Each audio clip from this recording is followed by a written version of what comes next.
नमस्कार दोस्तों, good morning. तो मैं आपके लिए लेके आया हूं सीए इंटर में 26 अटेम्प्ट के लिए इंपॉर्टेंट चैप्टर्स का लिस्ट के कौन से चैप्टर सर आपके लिए इंपॉर्टेंट रहने वाले हैं और कौन से चैप्टर्स में से एग्जाम में बहुत सारे क्वेश्चन पूछे जाते हैं।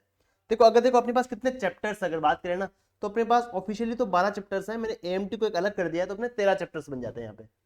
अगर 13 चैप्टर में से बात करूं तो आपके लिए सबसे इंपॉर्टेंट जो चैप्टर रहने वाले हैं, एक तो आपका सबसे रहेगा चैप्टर नंबर 1। इसका डायरेक्टली क्वेश्चन नहीं आता है, बट आपको ये तो करना ही पड़ेगा, ठीक है। अगर फिर बात करें तो जो इंपॉर्टेंट चैप्टर्स है वो रहेंगे residential status, salary, PGBP, capital gain और सेटअप एंड कैरी फॉरवर्ड। देखो अगर ये 5 चैप्टर और हाउस प्रॉपर्टी को आप ले लीजिए, अगर एग्जाम में क्वेश्चन आ गया भूले भटके 4 नंबर का, तो बहुत इजी चैप्टर है। अगर ये 6 चैप्टर आप अच्छे से कर लेते हो इंक्लूडिंग बेसिक कॉन्सेप्ट, तो यहाँ पे आपका मान के चलो कि आपका 35 जो डिस्क्रिप्टिव पोर्शन आता ना, उसमें से आप 30 या 32 नंबर का पेपर आराम से अटेम्प्ट कर सकते हो।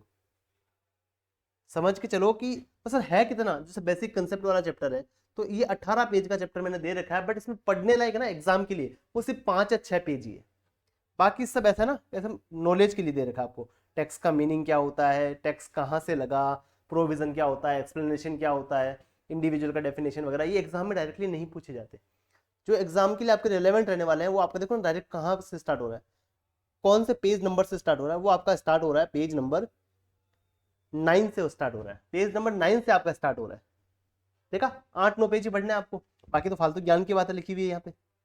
तो 9 पेज पढ़ने हैं चैप्टर नंबर 1 में, और इनको भी आप खुद से पढ़ो तो अच्छा है, अदरवाइज आपके लिए रिवीजन लेक्चर अवेलेबल है यूट्यूब पे। और सर रेजिडेंशियल स्टेटस का बात करें तो यार 5 पेज का तो चैप्टर है पूरा। सैलरी का बात करें 13 पेज का चैप्टर है। हाउस प्रॉपर्टी 5-6 पेज का चैप्टर है। पीजीबीपी 15 पेज का चैप्टर है। सर कैपिटल गेन 10-12 पेज का चैप्टर है। और आपका सेट ऑफ की बात करें तो 3 पेज का चैप्टर है यार। इतना तो आप कर ही सकते हो एग्जाम के लिए।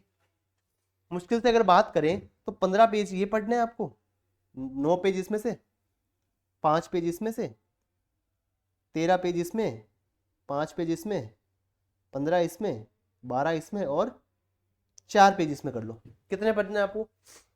30, 40, 50, 60, 62 पेपर पढ़ने हैं यार। इतना पढ़ के आप सीए इंटर का डीटी का पेपर निकाल सकते हो कॉन्सेप्ट बुक से। अगर आप चार्ट बुक की अगर बात करें अगर अपन चार्ट बुक की बात करें, चार्ट बुक इसमें शायद होगा नहीं अभी, इसमें पूरा चार्ट बुक अपना है नहीं अभी। अगर चार्ट बुक की बात करें तो 39 पेजेस में आपके सारे के सारे चैप्टर्स दे रखे हैं मैंने, सारे के सारे चैप्टर्स।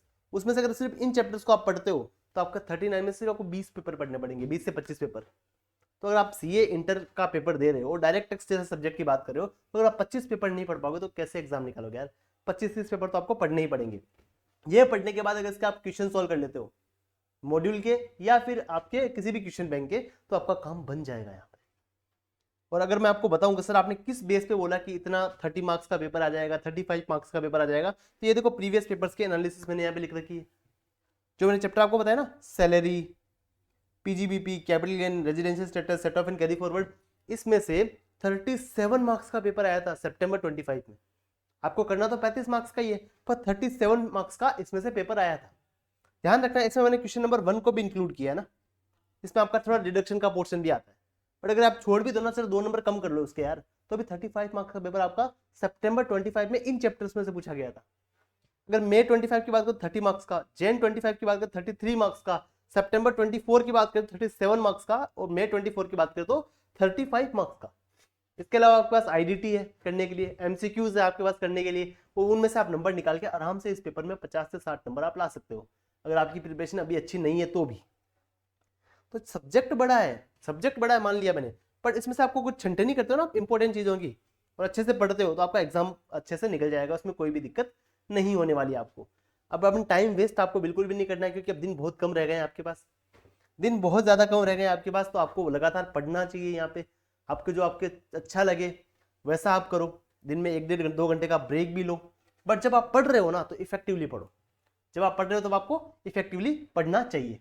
चलिए, थैंक यू, बाय बाय।